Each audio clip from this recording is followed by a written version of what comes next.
Hello everyone, this is CJNovo992 and today we're back for the brand new video and I'm grateful today's video's here, right? Because everyone's frustrated, everyone's annoyed. We need a distraction. Well, you're going to be seeing me twice today and the first one might just make you a lot happier than you were previously, as there is many problems at our football club. But the guy we're here to talk about today, the guy we're here to welcome to the club today might be a solution to one of those problems. But before we really start kicking that can down and really getting into that rabbit hole, it's time to chuck the old arms out and welcome the latest Avenger, Antman 2. Our football club. He joined the ranks, then sits beside the likes of four that we've already signed. Hulk, I don't care if you're 39. Mr. Russell, Kenneth, Alexander, Martin might give you a wee call. And Captain America, I know you're on a lot of moolah, but we've got a lot of moolah these days. And we're putting the band back together. I'm sure he's already knew that was coming. You know what I mean? You know I'm a nerd at heart, so when I seen the name, there's just so many possibilities that's percolating in the grey noggin. It could be a very long season for you when it comes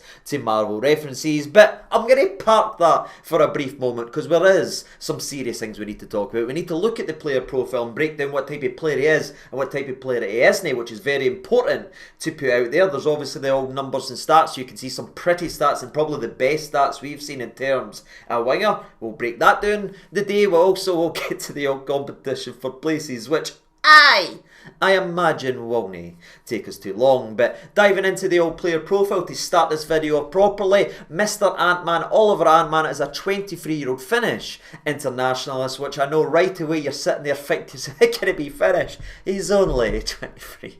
Oh, I hate myself for that. I really do. Apologies for that dreadful callback. But if you know, you unfortunately know, and you've heard the joke 1,000 times. But jokes and all that to one side, Oliver Antman stands at around 6'2"-ish. Troops, but I wouldn't say he's the dominating guy in the air or anything like that, because that's not who he is supposed to be. He certainly adds a bit of height to our team, but what he adds is what we badly lack, ladies and gentlemen, and that is a right winger, because this is a true right winger. This isn't a left winger that can play on the right. This isn't a 10 that can go out and facilitate and provide support out on the right. This is a first ballot. This is when you type into Google right winger, this guy's picture comes up, as he's a chalk on the boot style player that loves to get wide. He's no cutting inside all the time. He's no looking to shoot all the time. He loves to take his man on, and his first instinct starts to put the ball in the mixer and try to create for others rather than just creating for himself. By God, I'm getting emotional. And I'll be honest, I don't know if that emotion comes from what I've had to put myself through the last 3 games watching whatever the hell Kieran Dill's supposed to be giving us down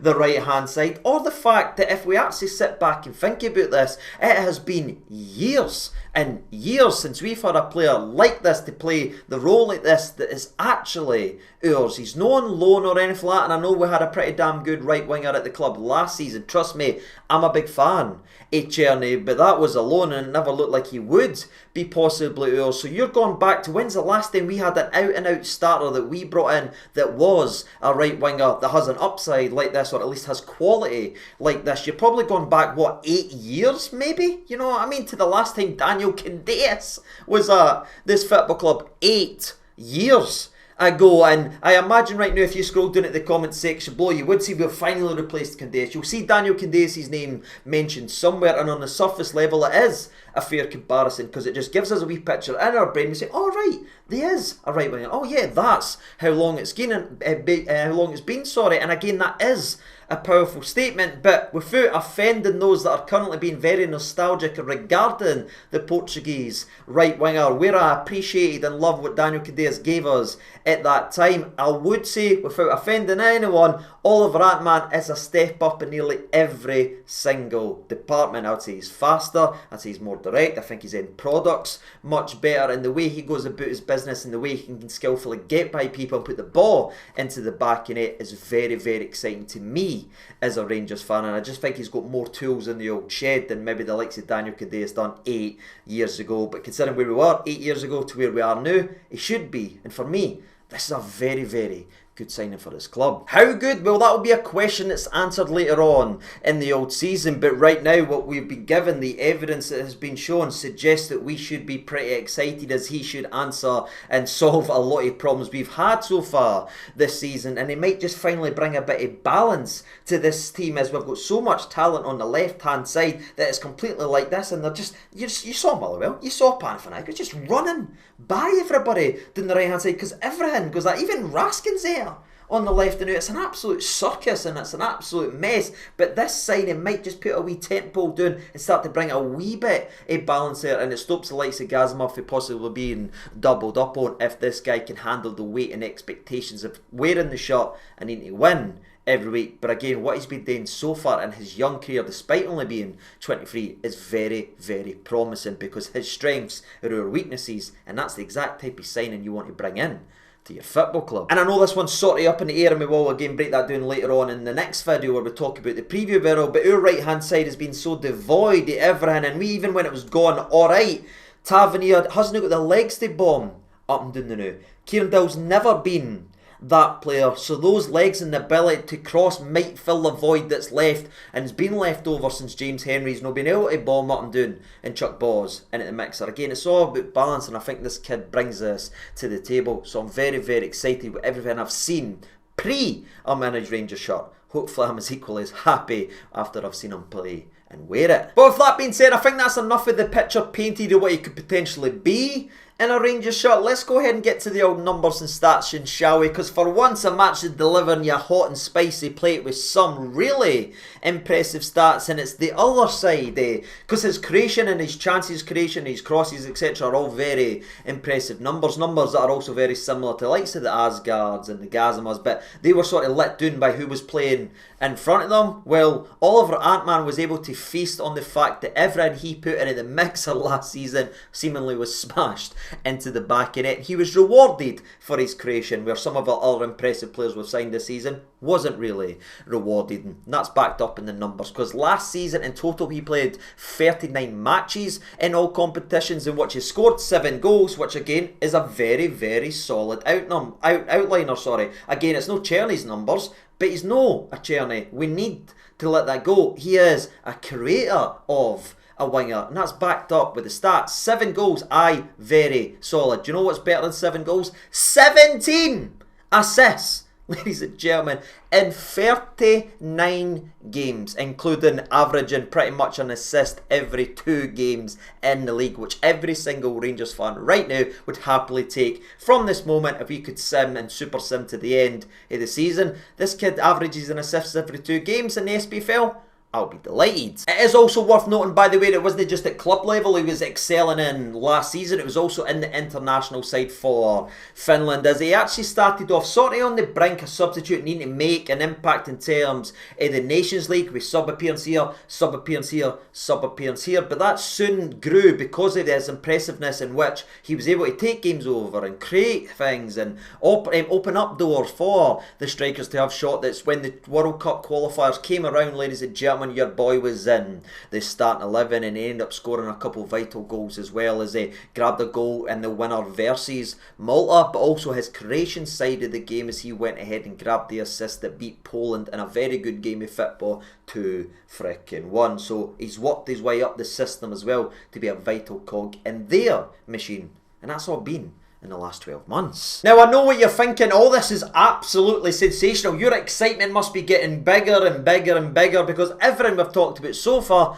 has been pretty damn positive, and again, it's almost everything we've been asking for, and where the expectations are rising quickly for this laddie. Again, we do try and make these videos very, very balanced, because we talked about what an incredible 12 months has been for the man, and it has been sensational. Everything this guy's tried today has worked out perfectly, and pretty much since he moved to Dutch football, his career has really took off, as he's been given the game time, he's been given the starts, and he's took that opportunity to develop into a much, much more dangerous player, as he's shown in flashes and glimpses, because he has been on the radar of some teams over the last couple of years, you know what I mean, when we were even the likes of looking at Diamande, because he played in the same team as Diamande over in the Danish league a couple of years ago. There were moments, there was hangies as he was a 21-year-old, a 20-year-old, there was flashes, there was the odd good goal, but he was never really nailed on to be shown what he can actually naturally. And again, it's just underlines the importance of minutes in the leg and the opportunity to develop, because now he's got it in Dutch football. He's took off, but his season prior wasn't the same, and it wasn't as eye-watering as the season we just broke down, as he started just 7 of the 21 games in league football, which again isn't great, and it's going to heavily impact his stats. But we all know what happens in football. When it's clear you're leaving and you're not signing a new deal, plans start to get put in place to sort of survive without you, and we start changing this. And I think that's what happened in his season, a wee mixture of, well, he's not going to be here next year, and also something that we do need to talk about. The other side of that mixture was the injury that he picked up and made him miss 14 matches in all competition long. And I know you've just heard that, you probably just clenched way too hard. And trust me, as a Rangers fan, I understand that fear, understand that worry. But again, the best thing we can take away, yes, he had an injury hit campaign the year prior. However, what has he shown since that? He not only bounced back and played okay towards the end of the season prior, but he's went ahead and moved club, moved league, and took his career to the next level, having his best ever individual season of his career after the injury that made him miss 40 games. So he's actually bounced back from his injury, playing the best that he's ever been, which is exactly what you want to hear. You didn't want it to be the latter, which has actually been the case in some of our signings over the last 5-6 years. It's the exact opposite, and the kid's flying. But I know injuries and Rangers will continue the conversation, and I get it, troops, but again, for me, they're just completely random, and there's no an exact science to any of this. I mean, Czerny, when we signed him, his injury hit season after season after season was there for us to be scared about. He played 52 games for us last year. We signed the likes of Telo Asgard, who's pretty much dodged injury after injury for the last 4 years and had a full bill clean of health. He comes up the road and within 2 weeks he's been injured, and he's now missed the next 4 freaking weeks. It's a complete lottery, and unfortunately we didn't always have the greatest luck. But again, the evidence suggests he's bounced back from the injury that he picked up, and he's been absolutely fantastic since. So for me, it's not much to stock into. But right, let's move on very, very quickly then, shall we? Or somebody else somewhere in the Rangers dressing room will end up breaking down with injuries. Let's move on and finish up his numbers and stats properly. He has played 161 games at club level, 22 games internationally. So when you chuck all that together, that's 183 games at the age of 23. And in that incredible game time for someone so young, he has banged in 33 goals, 27 assists, and picked up 5 yellow cards if you are interested. But that's not really his game. You're looking at the goals, you're looking at the output, you're looking at the games played. For me, everything is very, very promising when you look at that. The only wee balance we can bring to the video to try and be very, very fair is to say the most damage he's done in terms of a singular season has been in Dutch football. And I know how some of us feel because of the previous flops we've had at this football club, but again, the last right winger that played in Dutch football and done very well in Dutch football done no bad in our club last season. And if the man called Antman can go ahead and hit Czerny numbers, maybe just swapping the goals and the assist around, I'll be very, very delighted. And I'll look back at this one and be like, God, what a steal. But aye, with that being said, that moves us away from the numbers and stats, and it leads us to the old competition for places, which again will take us 2 seconds. Is he better than Dowell in every single aspect of the game? Yes. Yes, he is. Am I hoping and praying with every fibre of my being he is starting tomorrow's Champions League game? Yes. Yes, I am. He jumps to the queue. And again, there's no competition for him. Again, he can occasionally cover on the left. He can even play in the 10 position if it is required. But again, on the right-hand side is this kid's bread and butter. And I hope we get to feast on that all season long. The only other thing we need to talk about in terms of competition, if we look back to last year, if we had Czerny and Antman on the books, who's the better player right now? Unfortunately, I do think it still is Czerny, and you didn't want to say that because one's a lone player that's not here anymore and one's our permanent signing. But again, if you look at Czerny's development in terms of his age, the leagues he's played in, the amount of games that he's played both for club and country, he's followed in the line in his career path then. And Oliver Antman, what we're getting right now is a very, very talented player that's a direct improvement in what we've got right now, who fills a massive void in our team that can hopefully provide that spark down the right hand side that's no longer there with Dowell and James Henry Tavernier, the creativity doing that right. And again, we've got him on a long term deal that he can continue to chip chip away, chip away, chip away, and hopefully add more to his game. So it is definitely a very good signing in my personal opinion, and the upside's huge if he can handle the shot. I really hope he can. But that's me done and dusted, ladies and gentlemen. That's me for the old reaction regarding the signing. I'm very, very excited. I'd love to know what your opinions are down in the comment section below. Again, we will try and put out a preview video for the Champions League video. I'm going to have to leave it a couple of hours, or YouTube kills the other video and won't show them or that. But let me know if you would like to see the Champions League preview video. That would be sensational. But aye, are you happy? You mad? You sad? Or are you glad about the addition to the right wing spot? And to wrap up today's video, as always, shout out the legends that are signed up to the channel legend memberships. It is truly mind-blowing how many people are signing up. I'm going to be doing some giveaways on that stuff just to give back to you guys. It's absolutely incredible. I think once we hit a certain number, we'll do something like that to try and give back to those that are signed up far, far too kind. Also, shout out to those that are signed up to the supporter range as well. We greatly, greatly appreciate you. And as each and every single person that keeps these lights on, tuning in to these videos, thank you for spending another day with me in another video. It's about, what, the 7th time you've seen me in the last 2 days? It's crazy when you say, are you going to see me? Maybe later on if he's won a preview video for the Champions League. But aye, I've been CJ022. Thank you so much for watching. All the best and bye-bye.